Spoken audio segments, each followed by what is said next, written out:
انا لما يعني دماغي بتطق في حاجه ببقى طول الوقت بدور عليها في كلمه ماستري، وماستري بالنسبه لي معناها اتقان انه واحسان، انه الحاجه ان شاء الله تبقى بتاخد الشخص من مكان ما يعرفش فيه حاجه خالص او بيستراجل طول الوقت او وتروح بيه الى مكان مختلف تماما. لانه من الاخر دي رحله حياتي، وده اللي انا عشته.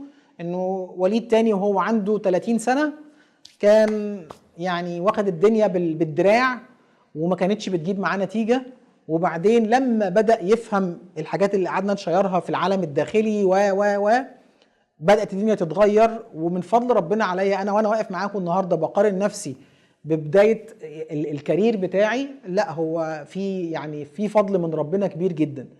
ولذلك هنا حابب اقف معاكم يعني دقايق كده قبل ما نفتح بقى المجال لاي اسئله متبقيه النهارده. عايز اقف معاكم دقايق واقول لكم على واحده من الحاجات اللي يمكن فرقت بشكل كبير جدا جدا جدا في تطوري الشخصي والمهني والوظيفي وكل التطورات اللي حصلت في حياتي. وهي يمكن الصوره اللي يعني شات جي بي تي متخلف يا عيني جابها لي مش على مزاجي، بس يعني هشرحها لكم. لما عدى من فتره على قدام عيني كده، والمعلم الكبير توني روبنز كان بيقول انه في الحياه كده محتاج تبقى سمارت، محتاج تبقى ذكي، وتدور على the small hinges that move big doors.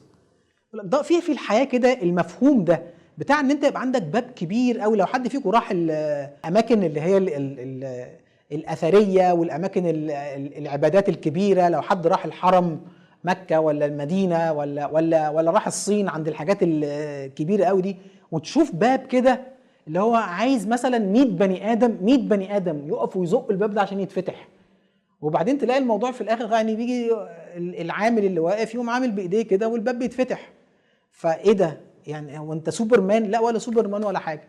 هي القصه كلها المفصلات الصغيره اللي اتحطت في مكان صح فتخلي اقل قوه تبذلها تدي لك مردود كبير قوي.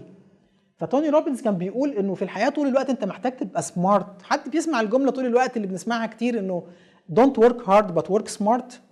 ما تشتغلش يعني تحرق بنزين كتير، بس خليك ذكي.